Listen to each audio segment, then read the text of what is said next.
देश की सियासत में नया विवाद खड़ा हो गया है क्योंकि अरविंद केजरीवाल ने कॉकरोच जनता पार्टी और सोनम वांगचुक को लेकर ऐसा बयान दिया है जिसने पॉलिटिकल सर्कल्स में हलचल मचा दी। केजरीवाल ने अपील की है कि सोनम वांगचुक की जान को किसी भी तरह का खतरा नहीं होना चाहिए और उनकी सुरक्षा सुनिश्चित की जानी चाहिए।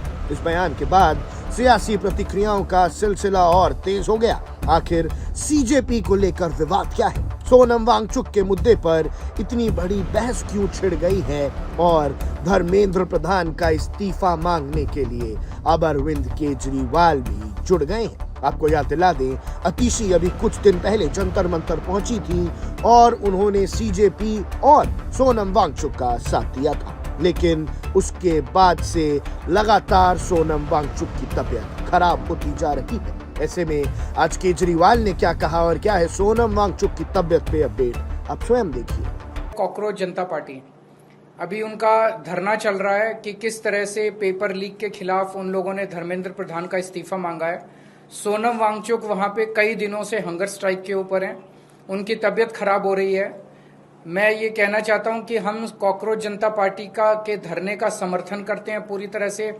पूरी पार्टी हमारी समर्थन करती है, उनकी डिमांड्स का समर्थन करते हैं।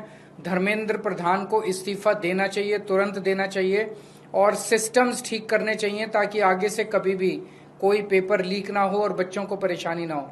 सोनम वांगचुक जी से मैं निवेदन करना चाहता हूं कि बहुत दिन हो गए, आप देश की धरोहर हैं, आप देश के एसेट हैं, आप प्लीज अपना धरना, अपना हंगर स्ट्राइक बंद कर दीजिए। और कई तरीके हैं और मैं उनके धरने पे परसों शाम को, बृहस्पतिवार को शाम को 5 बजे मैं उनके धरने पे जाऊंगा उनको समर्थन अपना देने के लिए। इसके पहले संजय सिंह जी और आतिशी जी भी वहां ऑलरेडी जा चुके। 20th जुलाई संसद चलो। I request each and every one of you to join it because this is a fight to ask accountability of our elected government. It is not just the students' strike. It is the future of their lives. It is disturbing every citizen of this country. Enough of just sitting at homes and seeing youngsters fighting. No. I think we all have to come together because if they have come to the students today, tomorrow they'll come to you too, and that's what we are seeing. As responsible citizens of this country, it is very important to question, to show dissent when the corridors of power don't want to be accountable. I will be there. Many similar thinking people will be there. And Sonam Wangchuk ji, he's not a small man. He's a learned man. He's always fought for the country. And if he is on a hunger strike for this support these children, that means there is something genuine in this struggle. Come, let's walk together peacefully, asking for accountability. I think we can do that much. नमस्कार, मैं doctor Satish Lamba, past secretary Delhi Medical Association. आज दिनांक 11 जुलाई 2026 दिन शनिवार सुबह 9 बजे का mister Sonam Wangchuck का हेल्थ बुलेटिन प्रस्तुत करने जा रहा हूं। आज का उनका जो ब्लड प्रेशर दोनों पोजीशन में, जो लाइंग डाउन और सिटिंग में 109/72 है और 106/74, हार्ट रेट 81 पर मिनट और हाइड्रेशन फेयर है। He is mentally alert. जो 2 इंपॉर्टेंट पैरामीटर्स हैं, उनका ब्लड ग्लूकोज लेवल आज का है 78 मिलीग्राम पर डेसीलीटर और जो वेट है आज का उनका 58.45, यानी कल से आज 24 आवर्स में he has lost around 350 grams. Delhi के जंतर मंतर से इस वक्त एक ऐसी तस्वीर सामने आ रही है जिसने राजनीति से लेकर आम लोगों तक सभी का ध्यान अपनी ओर खींच लिया है। 17 दिनों से लगातार भूख हड़ताल पर बैठे सोनम वांगचुक की सेहत तेजी से बिगड़ रही है। उनका वजन करीब 9 किलो कम हो चुका है। अब उनकी हालत को लेकर चिंता इतनी बढ़ गई है कि विपक्ष के कई बड़े नेता और देश की कई जानी मानी हस्तियां उनसे अनशन खत्म करने की अपील कर रही हैं। सवाल ये है कि क्या सरकार इस आंदोलन पर बातचीत करेगी या फिर ये टकराव अभी और लंबा चलेगा।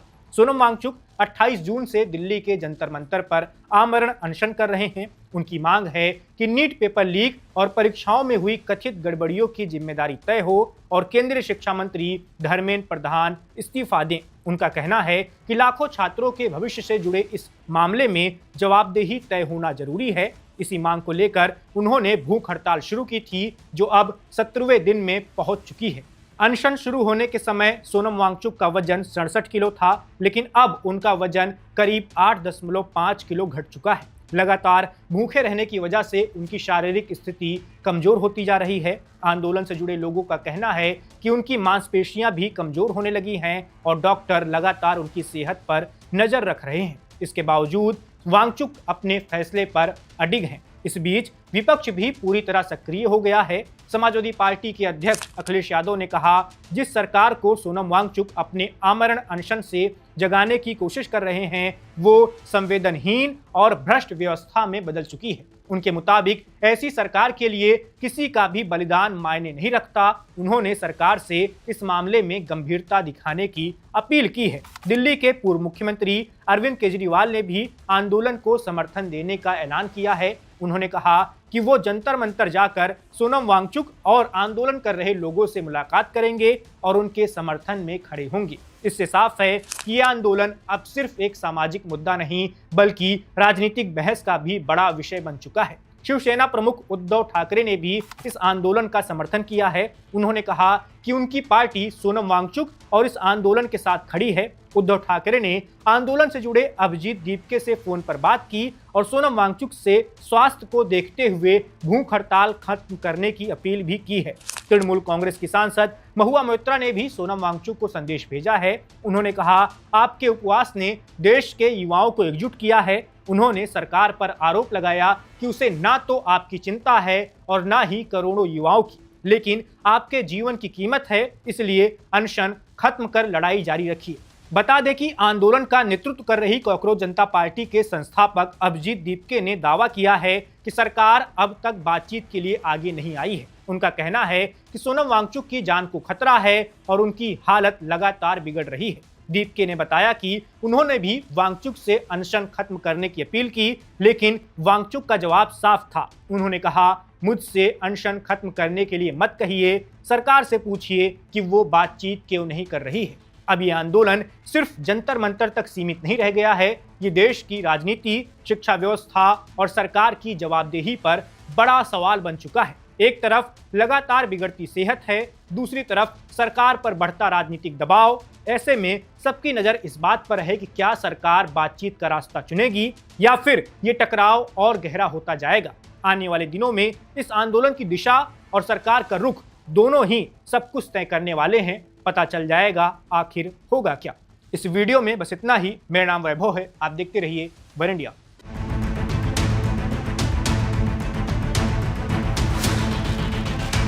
दिल्ली के जंतर मंतर पर चल रहा विरोध प्रदर्शन अब और तेज होता नजर आ रहा है। पर्यावरण कार्यकर्ता और शिक्षाविद सोनम वांगचुक की अनिश्चितकालीन भूख हड़ताल का आज 17वां दिन है। इस बीच उनकी सेहत को लेकर गंभीर चिंताएं सामने आई हैं। आंदोलन से जुड़े लोगों का कहना है कि लगातार उपवास के कारण वांगचुक की शारीरिक स्थिति लगातार कमजोर होती जा रही है। कॉकरोच जनता पार्टी यानी सीजेपी के संस्थापक अभिजीत दीपके ने सोशल मीडिया प्लेटफॉर्म एक्स पर सोनम वांगचुक की स्वास्थ्य संबंधी जानकारी साझा की। उन्होंने बताया कि लंबे समय से भोजन न लेने के कारण वांगचुक के शरीर की मांसपेशियां तेजी से कम हो रही हैं और उन्हें लगातार तेज दर्द का सामना करना पड़ रहा है। संगठन का कहना है कि उनकी हालत चिंता का विषय बन चुकी है और डॉक्टर लगातार उनकी निगरानी कर रहे हैं। इसी बीच बॉलीवुड अभिनेत्री स्वरा भास्कर भी जंतर मंतर पहुंची और सोनम वांगचुक से मुलाकात की। उन्होंने आंदोलन में शामिल अन्य प्रदर्शनकारियों से भी बातचीत की और इस आंदोलन के प्रति अपना समर्थन जताया। सीजेपी के आधिकारिक सोशल मीडिया अकाउंट पर स्वरा भास्कर की कई तस्वीरें साझा की गईं। पोस्ट में लिखा गया कि स्वरा बिना किसी झिझक और निडर होकर प्रदर्शन स्थल पर पहुंची और आंदोलनकारियों के साथ एकजुटता दिखाई। स्वरा भास्कर ने अपनी इंस्टाग्राम स्टोरी पर भी इस आंदोलन का समर्थन किया। उन्होंने अभिजीत दीपके का धन्यवाद करते हुए लिखा कि वे देश के बच्चों के भविष्य के लिए लड़ रहे हैं। वहीं सोनम वांगचुक को लेकर उन्होंने कहा कि वे लगातार देश के युवाओं और छात्रों के भविष्य के लिए संघर्ष कर रहे हैं और उन्हें उनका पूरा समर्थन है। दरअसल ये पूरा आंदोलन नीट परीक्षा में कथित अनियमितताओं को लेकर किया जा रहा है। सीजेपी की मांग है कि केंद्रीय शिक्षा मंत्री धर्मेंद्र प्रधान अपने पद से इस्तीफा दें और परीक्षा व्यवस्था में पारदर्शिता सुनिश्चित की जाए। संगठन का आरोप है कि परीक्षा प्रक्रिया में गंभीर गड़बड़ियां हुई हैं, जिनकी निष्पक्ष जांच जरूरी है। सोनम वांगचुक 28 जून से इस आंदोलन का हिस्सा हैं और उसी दिन से उन्होंने अनिश्चितकालीन भूख हड़ताल शुरू की थी। संगठन ने घोषणा की है कि यदि उनकी मांगों पर कोई ठोस कदम नहीं उठाया गया तो 20 जुलाई को संसद तक मार्च निकाला जाएगा। जंतर मंतर पहुंची स्वरा भास्कर ने वहां मौजूद लोगों को संबोधित भी किया। अपने भाषण के दौरान उन्होंने केंद्र सरकार पर निशाना साधा। प्रधानमंत्री नरेंद्र मोदी का नाम लिए बिना उन्होंने कहा कि देश के सर्वोच्च पद पर बैठे व्यक्ति ने भले ही राजनीति विज्ञान की पढ़ाई की हो, लेकिन अगर उन्होंने इंसानियत भी सीखी होती तो आज लोगों को अपनी मांगों के लिए इस तरह सड़क पर बैठकर भूख हड़ताल नहीं करनी पड़ती। स्वरा भास्कर के इस बयान के बाद राजनीतिक प्रतिक्रियाओं का दौर भी तेज हो सकता है। हालांकि सरकार की ओर से उनके बयान पर फिलहाल कोई आधिकारिक प्रतिक्रिया सामने नहीं आई है। उधर आंदोलनकारी लगातार ये मांग कर रहे हैं कि सरकार उनकी बात सुने और सोनम वांगचुक की बिगड़ती सेहत को देखते हुए जल्द बातचीत शुरू करे। डॉक्टरों की सलाह के बावजूद वांगचुक ने अभी तक अपना अनशन समाप्त नहीं किया है। अब सबसे बड़ा सवाल यही है कि क्या सरकार आंदोलनकारियों से बातचीत करेगी? क्या सोनम वांगचुक की लगातार बिगड़ती सेहत के बीच कोई समाधान निकल पाएगा? और क्या 20 जुलाई को प्रस्तावित संसद मार्च से पहले ये विवाद सुलझेगा? फिलहाल इतना तय है कि जंतर मंतर पर चल रहा ये आंदोलन अब केवल एक विरोध प्रदर्शन नहीं रह गया है, बल्कि देश की शिक्षा व्यवस्था, छात्रों के भविष्य और राजनीतिक जवाबदेही को लेकर एक बड़ी बहस का विषय बन चुका है। वहीं सोनम वांगचुक की सेहत को लेकर बढ़ती चिंता ने इस पूरे घटनाक्रम को और अधिक गंभीर बना दिया है। प्लीज ये फालतू लोगों के लिए आप अपनी जान मत दीजिए। मैं जंतर मंतर जाऊंगी और अपने हाथ से उनका फास्ट खुलवाऊंगी। मैं नींबू पानी पिलाऊंगी, आम रस भी पिलाऊंगी, मौसम्बी जूस भी पिलाऊंगी। मैं दिल्ली आना चाहती हूँ जंतर मंतर भी। प्लीज ये फालतू लोगों के लिए आप अपनी जान मत दीजिए। आप बहुत कीमती है, यू नो, आपकी जान बहुत कीमती है। जंतर मंतर जाइए, मैं जंतर मंतर जाऊंगी और अपने हाथ से उनका फास्ट खुलवाऊंगी। क्या बात है, क्या बात है, क्या बात है? नींबू पानी, मैं नींबू पानी पिलाऊंगी, आम रस भी पिलाऊंगी, मौसम्बी जूस भी पिलाऊंगी। तू कौन है बे? इधर आ, तू कौन है? पकड़ो पकड़ो, रुका था कब से? पकड़ो पकड़ो पकड़ो, पकड़ लो उसको, पकड़ लो। आपके लिए रुका था। चलो चलो चलो। Samarana rocks, Samarana rocks. ओ क्या क्या पीछे रहो, हाँ, नहीं तो आगे बढ़ जाएगा। फाड़ दिया आज तो। क्या ये जो एपिसोड आएगा ना नेटफ्लिक्स पे, फट के सबके हाथ में आ जाएगी। अमेजिंग। सुनने में कोई रॉबर्ट डांस हुआ है। ओ लीक हो गया। अरे हमारे फैन से पूछो ना क्या मजा आया है। क्या क्या किया? गाली गलौज हुआ, क्या क्या हुआ? अब नहीं बोल सकते, बट धमाल हुआ, धमाल। बहुत मजा आया। और आपने कुछ समय की बजाई की नहीं? अरे बस तुम कहाँ गए ना? यहाँ से गए, वहाँ से गए, कहाँ से गए? अभी गए नहीं, कोई नहीं गया। हाँ तो कर रहे हो। समय के साथ मस्ती किया, क्या किया? फुल मस्ती। ये अरे जाने दो। अभी नहीं, अभी कुछ बता के जाओ आप। अरे मैं बस सैड हूँ कि वो हमारे 3 इडियट के ना, मैं सोनम जी, सोनम वांगचुक फास्ट कर रहे। मैं तो निवेदन करूंगी कि उनकी जो मांगे पूरी कर दो यार। हम साइंटिस्ट को खो देंगे। इंजीनियर है वो, साइंटिस्ट है, वो साइंटिस्ट है। फिर मैं नासा कैसे जाऊंगी? मैं रॉकेट पे कैसे जाऊंगी? तो आप उनको बोले कि फास्ट तोड़ दीजिए, hunger please please. I know सबके लिए, एग्जाम जी के लिए वो हंगर स्ट्राइक कर रहे हैं, तो मैं उनको कहना चाहूंगी उनका फास्ट ब्रेक करा दो। जिंजी लोग तो सब खा रहे हैं उधर, खाना खा रहे थे। अरे इधर आओ, बहुत अच्छा था, बहुत अच्छा था इसका रॉबर्ट का। किधर गया? ओह यार, राखी जी क्या लोग कहना पागल हो चाहिए? जाएंगे ये एपिसोड देखकर। राखी जी मतलब सोनम जी के लिए क्या बोलना चाहिए? फास्ट तोड़ दीजिए, क्या प्लीज कहना? सोनम जी, मैं रिक्वेस्ट करती हूँ, मैं दिल्ली आना चाहती हूँ जंतर मंतर भी। प्लीज ये फालतू लोगों के लिए आप अपनी जान मत दीजिए। आप बहुत कीमती है, यू नो, आपकी जान बहुत कीमती है। आप जंतर मंतर जाएंगे? मैं जंतर मंतर जाऊंगी और अपने हाथ से उनका फास्ट खुलवाऊंगी। क्या बात है, क्या बात है? नींबू पानी, मैं नींबू पानी पिलाऊंगी, आम रस भी भी पिलाऊंगी, मौसम्बी जूस भी पिलाऊंगी। अगर आप पिछले कुछ दिनों से सोशल मीडिया या फिर खबरों पर नजर रख रहे हैं तो आपने पर्यावरण कार्यकर्ता सोनम वांगचुक का नाम जरूर सुना होगा। दिल्ली के जंतर मंतर पे वे अनिश्चितकालीन भूख हड़ताल पर बैठे हैं। लेकिन सवाल यह है कि आखिर एक समय सरकार की कई नीतियों की सराहना करने वाले सोनम वांगचुक आज उसी सरकार के खिलाफ धरने पर क्यों बैठे हैं? कब से शुरू हुई ये तकरार? इस बार उनकी मांगे क्या है? क्या ये आंदोलन सिर्फ लद्दाख तक सीमित है या इसके पीछे शिक्षा, पर्यावरण और लोकतांत्रिक अधिकारों जैसे बड़े मुद्दे भी जुड़े हुए हैं? आइए पूरे मामले को विस्तार से जानते हैं। नमस्कार, मेरा नाम है ऋचा पराशर और आप देख रहे हैं वन इंडिया हिंदी।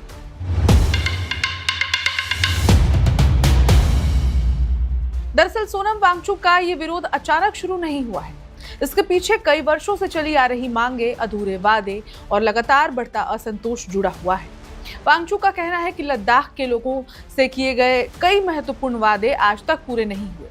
उनका आरोप है कि सरकार के साथ कई दौर की बातचीत के बावजूद कोई ठोस समाधान नहीं निकला, जिसके बाद उन्होंने एक बार फिर से भूख हड़ताल का रास्ता अपनाया है।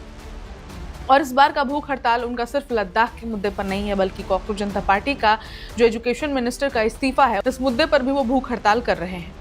इस बार उनके आंदोलन में केवल लद्दाख की संवैधानिक मांगे नहीं है, जैसा कि मैंने बताया, बल्कि शिक्षा व्यवस्था में सुधार, पेपर लीक, युवाओं के भविष्य, पर्यावरण संरक्षण और सरकार की जवाबदेही जैसे मुद्दे भी शामिल हैं। यही वजह है कि आंदोलन अब केवल एक क्षेत्रीय विरोध नहीं है, बल्कि राष्ट्रीय बहस का विषय बन चुका है। तो सबसे पहले बात करते हैं सोनम वांगचुक की। कौन है सोनम वांगचुक? वे एक इंजीनियर, शिक्षा सुधारक और पर्यावरण कार्यकर्ता हैं। उन्हें लद्दाख में शिक्षा और पर्यावरण संरक्षण के क्षेत्र में किए गए कामों के लिए देश विदेश में पहचान मिली। आपको याद होगा फिल्म 3 इडियट्स, उसके मशहूर किरदार फुनसुक वांगडू, वो उनके जो उस किरदार की प्रेरणा के जो सोर्स हैं वो सोनम वांगचुक ही हैं। कहा जाता है कि काफी हद तक सोनम वांगचुक को ही देखकर इस किरदार का चरित्र लिखा गया था। दिलचस्प बात यह है कि सोनम वांगचुक कभी मौजूदा केंद्र सरकार के आलोचक नहीं, बल्कि कई मुद्दों पर उसके समर्थक और सकारात्मक टिप्पणी करने वालों में से गिने जाते थे। वर्ष 2024 में दिए गए एक बयान में उन्होंने कहा था कि इंडिया अगेंस्ट करप्शन जैसे जन आंदोलनों की वजह से 2014 में मौजूदा बीजेपी सरकार सत्ता में आई। उनका कहना था कि जब कोई सरकार जन आंदोलन और पारदर्शिता के वादों से सत्ता में आती है तो उससे सत्य, जवाबदेही और न्याय के ऊंचे मानकों की अपेक्षा करना स्वाभाविक है। वांगचुक ने उस दौरान अन्ना हजारे के आंदोलन का भी जिक्र किया था। उन्होंने कहा था कि तत्कालीन सरकार ने अन्ना हजारे की भूख हड़ताल के दौरान 13वें दिन लोकपाल विधेयक पारित कर दिया था। वांगचुक ने इसे सरकार की संवेदनशीलता और जनभावनाओं के प्रति सकारात्मक प्रतिक्रिया का उदाहरण बताया था। इसी संदर्भ में उन्होंने उम्मीद जताई थी कि वर्तमान सरकार भी लोकतांत्रिक संवाद और जनहित से जुड़े मुद्दों पर उसी तरह संवेदनशीलता दिखाएगी। लेकिन अब तस्वीर पूरी तरह बदल चुकी है। आज वही सोनम वांगचुक सरकार पर वादे पूरे नहीं करने, बातचीत की प्रक्रिया ठप होने और लद्दाख सहित कई जनहित के मुद्दों पर ठोस कार्रवाई न करने का आरोप लगाते हुए दिल्ली के जंतर मंतर पर अनिश्चितकालीन भूख हड़ताल पर बैठे हैं। तो चलिए एक बार बात करते हैं मौजूदा आंदोलन की। सोनम वांगचुक इस समय नई दिल्ली के जंतर मंतर पर, जैसा कि मैंने बताया, अनिश्चितकालीन भूख हड़ताल के लिए बैठे हुए हैं, कर रहे हैं। वे कॉकरोच जनता पार्टी के बैनर तले चल रहे आंदोलन में शामिल हैं। उनके अनुसार वे ये कदम अपनी इच्छा से नहीं बल्कि मजबूरी में उठा रहे हैं, क्योंकि सरकार ने लद्दाख से जुड़े कई अहम वादों को पूरा नहीं किया और बातचीत की प्रक्रिया भी आगे नहीं बढ़ी। तो अब सवाल उठता है कि आखिर उनकी मुख्य मांगे क्या है? क्या सिर्फ लद्दाख का मुद्दा है या फिर कॉकरोच जनता पार्टी का मुद्दा भी वो अब अपना मुद्दा बना चुके हैं? सबसे बड़ी मांग है उनका लद्दाख को संविधान की 6ठी अनुसूची के तहत शामिल करना। 6ठी अनुसूची के तहत आने वाले क्षेत्रों को अपनी भूमि, प्राकृतिक संसाधनों, स्थानीय संस्कृति और पारंपरिक अधिकारों की रक्षा के लिए विशेष संवैधानिक संरक्षण मिलता है। लद्दाख के कई सामाजिक और राजनीतिक संगठन लंबे समय से यही मांग कर रहे हैं कि उनकी पहचान और संसाधनों की सुरक्षा सुनिश्चित की जाए। दूसरी प्रमुख मांग है लद्दाख को अधिक राजनीतिक प्रतिनिधित्व और संवैधानिक सुरक्षा देना। कई संगठनों का कहना है कि केंद्र शासित प्रदेश बनने के बाद स्थानीय लोगों की राजनीतिक भागीदारी पहले की तुलना में सीमित हो गई है, इसलिए वे अधिक प्रतिनिधित्व और स्थानीय निर्णय में उसकी जो भी निर्णय हो या फिर उसकी प्रक्रिया हो उसमें भागीदारी चाहते हैं। कुछ समूह लद्दाख को पूर्ण राज्य का दर्जा देने की मांग भी उठा रहे हैं। हालांकि इस मुद्दे पर अलग अलग संगठनों की राय भी अलग अलग हो सकती है। लेकिन एक और सवाल उठता है कि आखिर ये पूरा आंदोलन शुरू कैसे हुआ, इसकी जड़ें कहाँ हैं? इसके लिए हमें साल 2019 में लौटना होगा। अगस्त 2019 में केंद्र सरकार ने जम्मू कश्मीर से अनुच्छेद 370 और 35A के अधिकांश प्रावधानों को हटाने के साथ राज्य का पुनर्गठन किया। इसके बाद जम्मू कश्मीर को 2 केंद्र शासित प्रदेशों जम्मू कश्मीर और लद्दाख में बांट दिया गया। उस समय लद्दाख के कई लोगों ने इस फैसले का स्वागत किया, क्योंकि उनका मानना था कि अलग केंद्र शासित प्रदेश बनने से क्षेत्र का विकास तेज होगा और प्रशासनिक फैसले स्थानीय जरूरतों के मुताबिक लिए जा सकेंगे। लेकिन समय बीतने के साथ कई स्थानीय संगठनों, सामाजिक कार्यकर्ताओं और नागरिक समूहों ने चिंता जतानी शुरू की। उनका कहना था कि केंद्र शासित प्रदेश बनने के बावजूद लद्दाख की जमीन, प्राकृतिक संसाधनों, पर्यावरण, स्थानीय संस्कृति और पारंपरिक पहचान की सुरक्षा के लिए पर्याप्त संवैधानिक व्यवस्था नहीं की गई। उनका ये भी कहना था कि सरकारी नौकरियों, भूमि अधिकारों और स्थानीय लोगों के हितों को लेकर स्पष्ट कानूनी सुरक्षा का अभाव है। इसी वजह से लद्दाख के विभिन्न संगठनों ने संविधान की 6ठी अनुसूची के तहत विशेष संवैधानिक संरक्षण, अधिक राजनीतिक प्रतिनिधित्व, स्थानीय लोगों के लिए रोजगार, सुरक्षा और निर्णय प्रक्रिया में उनकी भागीदारी बढ़ाने की मांग तेज कर दी। समय के साथ ये मांग एक बड़े जन आंदोलन का रूप लेती गई और सोनम वांगचुक इसके प्रमुख चेहरों में शामिल हो गए। उनका कहना है कि यदि समय रहते इन मुद्दों का समाधान नहीं किया गया तो लद्दाख की पर्यावरणीय, सांस्कृतिक और सामाजिक पहचान पर गंभीर खतरा पैदा हो सकता है। लेकिन इस बार आंदोलन सिर्फ लद्दाख का नहीं है। सोनम वांगचुक ने अपने मौजूदा अनशन के दौरान शिक्षा व्यवस्था, परीक्षा प्रणाली, पेपर लीक, युवाओं के भविष्य और लोकतांत्रिक जवाबदेही जैसे मुद्दों को भी उठाया है। उनका कहना है कि यदि शिक्षा व्यवस्था पारदर्शी नहीं होगी और युवाओं का भविष्य सुरक्षित नहीं होगा तो देश के विकास पर भी असर पड़ेगा। इसी वजह से जंतर मंतर पर चल रहा ये आंदोलन अब कई सामाजिक और नागरिक मुद्दों का मंच बनता दिखाई दे रहा है। हाल के दिनों में कई सामाजिक कार्यकर्ता, छात्र संगठन और कुछ सार्वजनिक हस्तियां भी उनसे मिलने पहुंची और उनके आंदोलन का समर्थन या फिर उस पर अपनी प्रतिक्रिया दे चुके हैं। वहीं सरकार की ओर से इन मांगों पर समय समय पर बातचीत और विभिन्न स्तरों पर चर्चा की बात कही जाती रही है। सबसे बड़ा सवाल यही है कि आखिर इस आंदोलन का अगला पड़ाव क्या होगा? क्या केंद्र सरकार आंदोलनकारियों के साथ फिर से औपचारिक बातचीत शुरू करेगी? क्या लद्दाख को 6ठी अनुसूची में शामिल करने, संवैधानिक सुरक्षा देने और राजनीतिक प्रतिनिधित्व बढ़ाने जैसी मांगों पर कोई ठोस फैसला लिया जाएगा, या फिर यह आंदोलन और लंबा खिंच सकता है? इन सवालों के जवाब फिलहाल भविष्य के गर्भ में है, लेकिन इतना जरूर है कि ये मामला अब केवल लद्दाख तक सीमित नहीं रह गया है। सोनम वांगचुक ने अपने आंदोलन के जरिए पर्यावरण संरक्षण, स्थानीय अधिकार, शिक्षा व्यवस्था, युवाओं के भविष्य, पारदर्शिता और लोकतांत्रिक जवाबदेही जैसे कई मुद्दों को एक साथ राष्ट्रीय बहस का हिस्सा बना दिया है। यही वजह है कि उनके समर्थन और विरोध दोनों तरह की प्रतिक्रियाएं लगातार सामने आ रही हैं। एक पक्ष इसे लोकतांत्रिक तरीके से अपनी बात रखने का अधिकार बता रहा है, जबकि दूसरा पक्ष सरकार के साथ संवाद और संवैधानिक प्रक्रिया के जरिए समाधान निकालने की बात कर रहा है। फिलहाल इतना तय है कि ये अनशन केवल एक व्यक्ति का विरोध प्रदर्शन नहीं, बल्कि उन सवालों का प्रतीक बन चुका है जिन्हें लेकर लद्दाख के कई सामाजिक संगठन वर्षों से आवाज उठाते रहे हैं। अब सबकी नजर इस बात पर है कि सरकार और आंदोलनकारियों के बीच आगे क्या बातचीत होती है, क्या कोई समाधान निकलता है और क्या ये आंदोलन देश की नीति और राजनीति पर एक अलग असर छोड़ पाता है या फिर विफल हो जाता है। इस खबर में इतना ही। अपडेट्स के लिए देखते रहें one India. Subscribe to One India and never miss an update. Download the One India app now.